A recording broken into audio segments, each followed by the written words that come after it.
20% tuition policy is a vague, I don't know how I can characterize it in its best sense, but I'll beg to give it a characteristic. It is something that is infringing, denying, and giving other people a privilege. This policy has recently been challenged through a petition that was never given merit. The right to vote has been restricted here. My take about 20% of tuition policy as a requirement for one to vote is kind of unfair, because it's against everyone's constitutional right to express his interest in electing their leaders. Voting, it's always the voice of the people. Now, if the voice of people have not spoken, then there is nothing like a vote. So, but to me, it's now goes back to the drawing board for the incoming government. Every August intake, Nkumba University goes for polls to elect their guild leaders.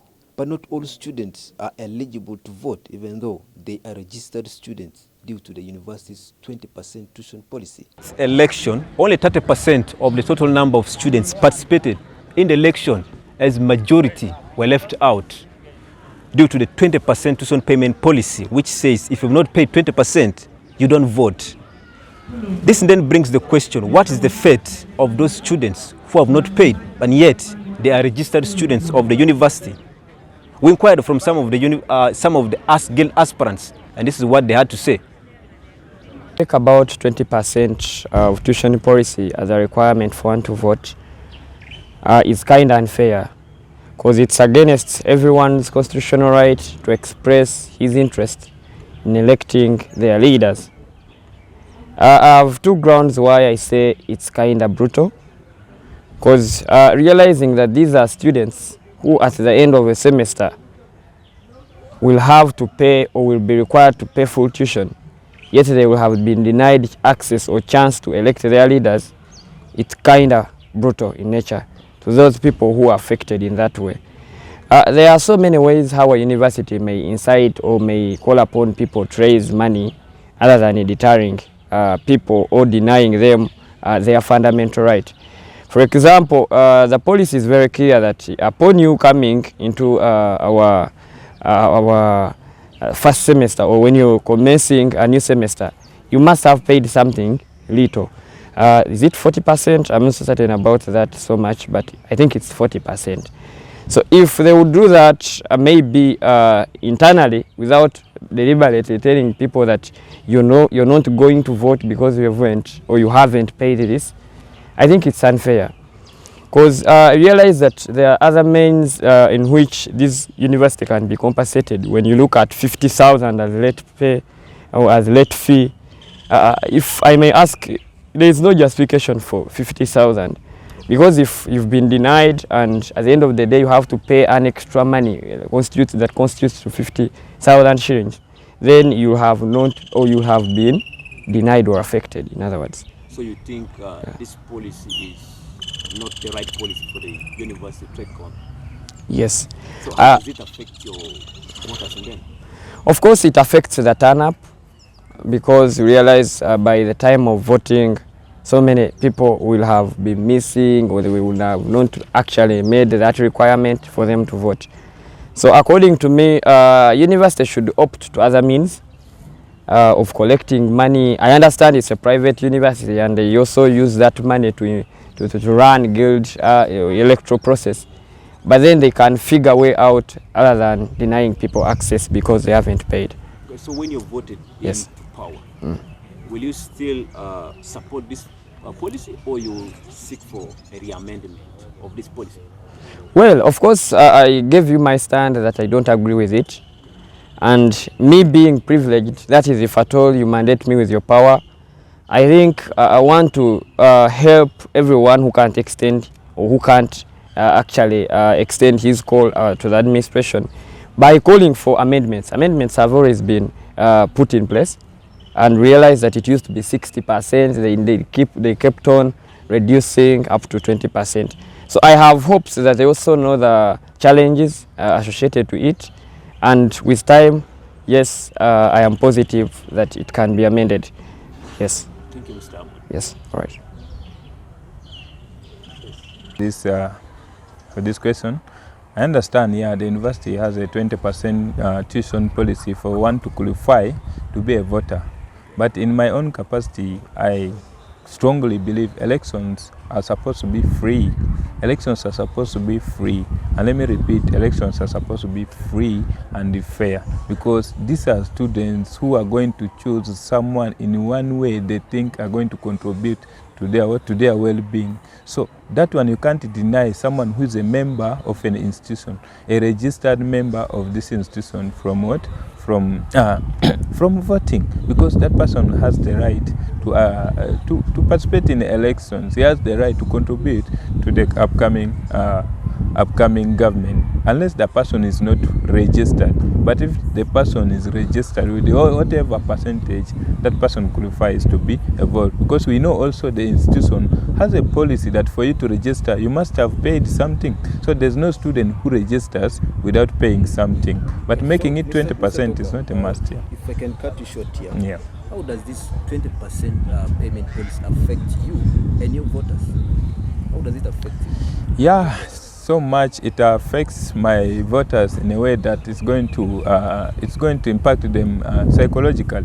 First of all, some of them might have already prepared their mind off to vote. Not only my voters, but also to other aspirants where they have prepared themselves to vote. So it's going to affect them that they are not going to participate in the election processes. But even to me, I'm already going to lose some votes. Some people are going to be left out of the 20% tuition policy in order to qualify to vote. So they are going to be left out. It is going to affect the number I'm going to achieve, I'm going to get as a guild aspirant. So that's what I look at. So you mean the university has actually denied some of your voters from voting? That's what you.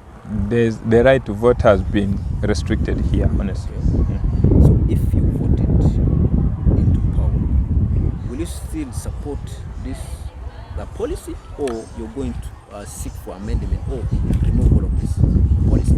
I look forward to at least pushing for amendments for this policy, because all I look forward in 2 years, if they could make it open that yes, for someone to qualify to be a voter, the person should be a registered member of this institution, and then it becomes very easy. We can't do with that all completely, but registration, we know that through the university policy, you are supposed to pay something first before you register. So it means you can register with even 5% tuition payment. You can register with even 2% tuition payment, or even 15, something less than that. So as long as the person can afford to register, the person should qualify to vote. That's how I look into the amendments to look like.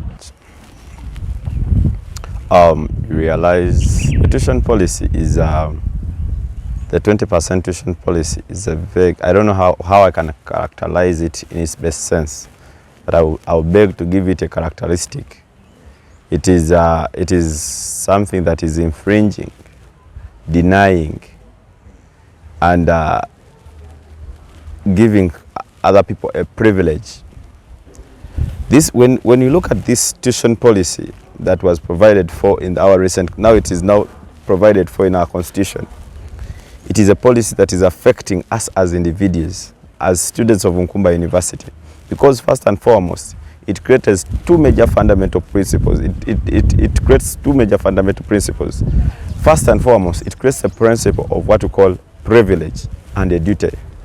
We realize that this policy comes to place and brings up what we call a privilege, that for someone to exercise his fundamental obligation to vote is supposed to be a privileged person, that I'm supposed to have paid 20%. You mean, so it beats my understanding in that sense, and I ask myself, you know what, you mean now the person who has not paid 20%, whatever policy the guild president is going to make are not affecting him? So there are questions that it leaves that are very much unanswered. So me as an individual, the policy is flaggadocious. That's the term I can use. It is a policy that is affecting and infringing onto us as students. We realize that we as students have a right to exercise our fundamental duty to vote, because voting is never a privilege but a right. So everyone has a duty, has a right to vote for the person that they wish to have. Everyone has a right to exercise their fundamental duty to vote. Okay. So you mean the university is denying students from participating in democracy in the university? That's what you mean? Probably, yes. So, that's what I mean. So if you voted into power, are you going to support this policy, or you're going to request for an amendment of this policy? First and foremost, I want to be on record that this policy, we challenged it with immediate effect. We saw it from the start. When long way when we joined in 2019, we came up with the resolutions to that effect, that those resolutions are in a paper form. This policy has recently been challenged through a petition that was never given merit. This petition, this policy, realized that we gave the university, we are going to come up with alternatives. And those alternatives, first and foremost, is to amend the constitution. That is the first issue. We are supposed to amend the constitution. Because if the constitution has been passed, because first and foremost, we came to realize that first and foremost, the constitution was never in agreement with the students. Students have rebutted the constitution, but it is a university-imposed constitution. So, first and foremost, we are going to amend and come up with resolutions to that effect. If there is need be, let us organize the elections after everyone has paid. You realize that if everyone has paid for exams, and if the university cannot amend the policy, because when it comes to money, we understand the university, this is a private institution that needs money. Yes, it's a private institution, and for us to get the services, we are supposed to first pay. That we have not disputed, and it's not a question that is in dispute. The question in dispute is that is the 20% infringing on the students body?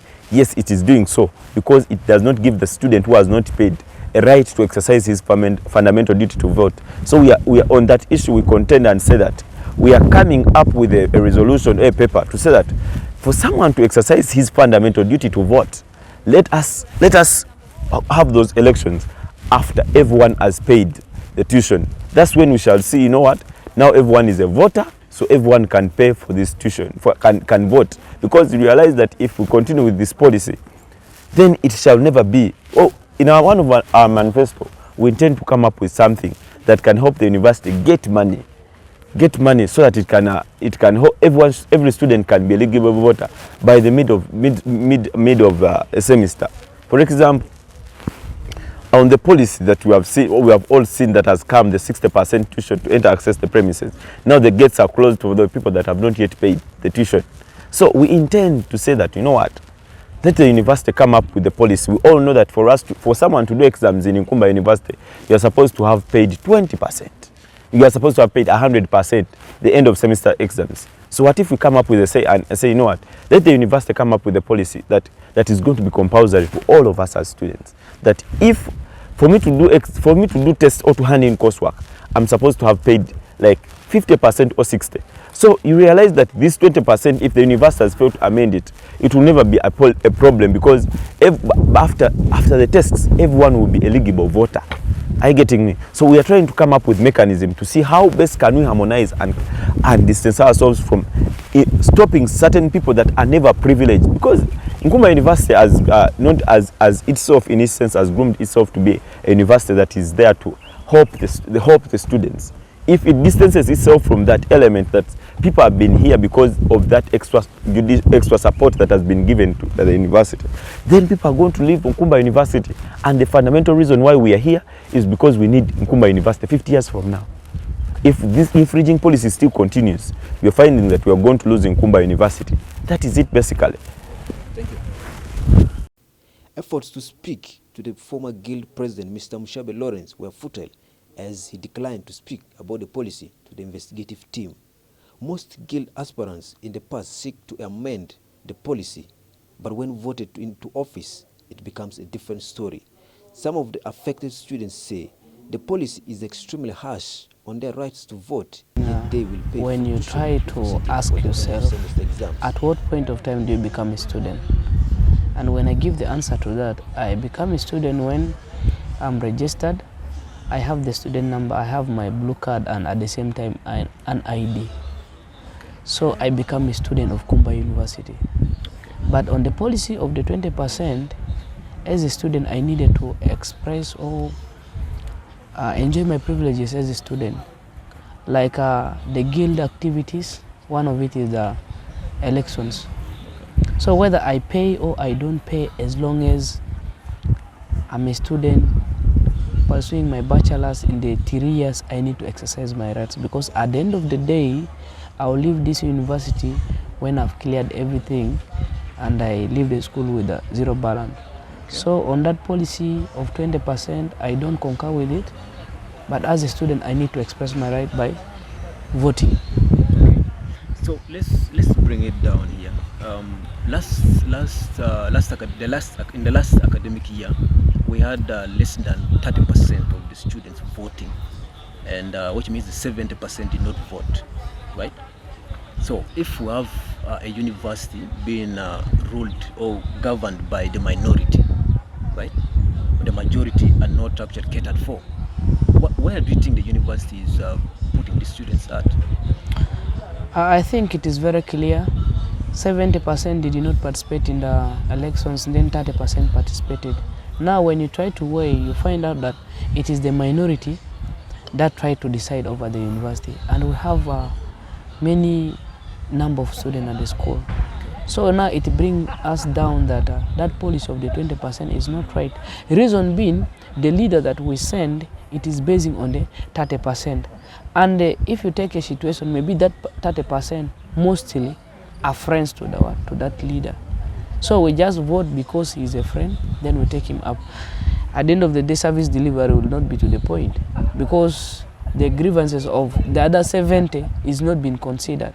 And when you're to weigh, it is the 70 which is bigger than the 30%. Okay, to cut you short, lastly, do you think the university is denying students from participating in democracy in the university? I think yes.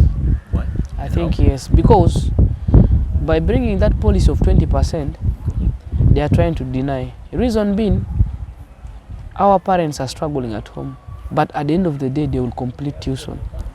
So some parents, they get the money towards the end of the academic semester.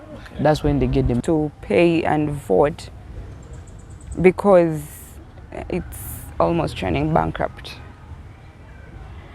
Apparently, it doesn't look like lecturers have been paid for the previous 2 months. So, and we're the stakeholders of the university. So if we don't pay, they are not paid. So no activity will run in the university. So you mean the university